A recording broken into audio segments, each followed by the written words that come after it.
तो उनका कहना है कि अगर हमें इस तरह से ठगने का काम करेगी केंद्र सरकार तो निश्चित रूप से आंदोलन। लेकिन माननीय मुख्यमंत्री जी कह रहे हैं कि जब आप आनन फानन में लोकसभा, राज्यसभा, फिर माननीय राष्ट्रपति महोदय के पास भी आप कुछ ही घंटों के अंदर सब कुछ करा लेते हैं, तो फिर अब वार्ता की क्या बात है? पहले से ही आपने क्या राज्यों से बात की?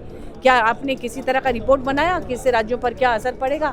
आप अचानक से बिल लाए और बिल को पास कर दिया। राज्यसभा सांसद महुआ माझी इस वक्त हमारे साथ मौजूद है। केंद्रीय समिति की बैठक हुई, केंद्रीय अध्यक्ष ने संबोधित किया, क्या कुछ निर्देशित किया है? क्योंकि आप तो मौजूद थी जब MMDR बिल को लोकसभा में। देखिए, ये तो किसी से छिपी हुई बात नहीं है कि हमारे माननीय मुख्यमंत्री जी चाहते हैं कि जो भी हमारे राज्य का हिस्सा है, चूँकि वो सुप्रीम कोर्ट के 9 जजेस की अध्यक्षता में ये निर्णय लिया गया था, तो उसे बंद कर रही है केंद्र सरकार। और एक तरह से ऐसे राज्यों को ठगने का काम हो रहा है जो राज्य पूरे देश को मिनरल्स देते हैं, कीमती खनिज देते हैं। अब इतनी सारी योजनाएं राज्य सरकार चला रही है, मैया सम्मान योजना, सावित्रीबाई फुले किशोरी समृद्धि योजना है, अबुआ आवास योजना, मरंग गुमके स्कॉलरशिप योजना, गुरुजी क्रेडिट कार्ड योजना, तो ऐसी तमाम योजनाएं जो शिक्षा के क्षेत्र में या महिला सशक्तिकरण, युवाओं को सशक्त करने के लिए चल रही है, सभी योजनाओं पर असर पड़ेगा। मैम, जो आपके साथी सांसद है विपक्ष के, बीजेपी के, वो भी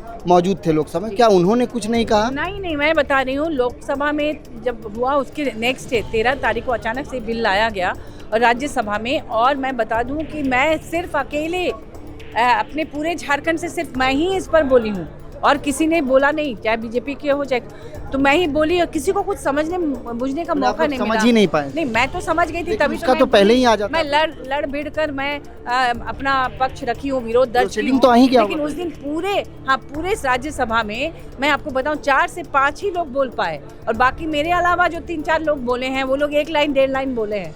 मैं तो फिर भी बहुत लंबा बोली हूँ, पूरा नहीं बोल पाई क्योंकि रोक दिया गया, लेकिन मैं फिर भी बहुत बोली हूँ। अब आखिरी आंदोलन की रूपरेखा क्या होगी? आंदोलन की रूपरेखा देखिए, हमारे कार्यकर्ता बिल्कुल तैयार हैं आंदोलन के लिए कि यहाँ से खनिज संपदा हम बाहर नहीं ले जाने देंगे, उनका कहना है, क्योंकि हमारी पार्टी निशुम गुरु माननीय शिबू सोरेन जी के आदर्शों पर चलती है। उन्होंने आंदोलन करके ही इस राज्य की जनता को अपना हक अधिकार दिलाया है और ये राज्य अलग हुआ है। तो उनका कहना है कि अगर हमें इस तरह से ठगने का काम करेगी केंद्र सरकार तो निश्चित रूप से आंदोलन होगा, और उसका कुछ नमूना देख चुकी है केंद्र सरकार। अभी हाल में ही कुछ जगह से शायद कुछ रोक लगी थी कार्यकर्ताओं द्वारा, जिसके लिए केंद्रीय मंत्रीगण ने तुरंत माननीय मुख्यमंत्री जी से बात भी की है। उन्होंने कहा है कि हम लोग मिल बैठकर कोई रास्ता निकालेंगे, आप इसको बंद मत कीजिए। लेकिन माननीय मुख्यमंत्री जी कह रहे हैं कि जब आप आनन फानन में लोकसभा, राज्यसभा, फिर माननीय राष्ट्रपति महोदय के पास भी आप कुछ ही घंटों के अंदर सब कुछ करा लेते हैं, तो फिर अब वार्ता की क्या बात है? पहले से ही आपने क्या राज्यों से बात की? क्या आपने किसी तरह का रिपोर्ट बनाया कि इससे राज्यों पर क्या असर पड़ेगा? आप अचानक से बिल लाए और बिल को पास कर दिया। तो इसलिए उन्होंने कहा कि वार्ता हम करेंगे, लेकिन तभी वो सफल होगा जब हमारे राज्य हित में, जिस तरह से 3 कानून को रोकने पर, रद्द करने पर केंद्र सरकार मजबूर हुई थी, हम लोग भी मजबूर करेंगे इस बिल को रद्द करने के लिए। एक ज्वलंत मुद्दा आपको पता होगा कि JPSC को रद्द करने की, जो 11वीं से 13वीं तक की नियुक्ति को रद्द किया गया था, हाईकोर्ट ने बहाल कर दिया और सरकार से भी अब जवाब मांगा है। 15 दिनों के बाद अब सरकार की तरफ से जवाब। आप लोग जान रहे हैं कि जब माननीय मुख्यमंत्री जी ने छात्रों से वार्ता की, वो छात्र हित में ही काम कर रहे थे। उन्होंने 98% डिमांड मान लिया था।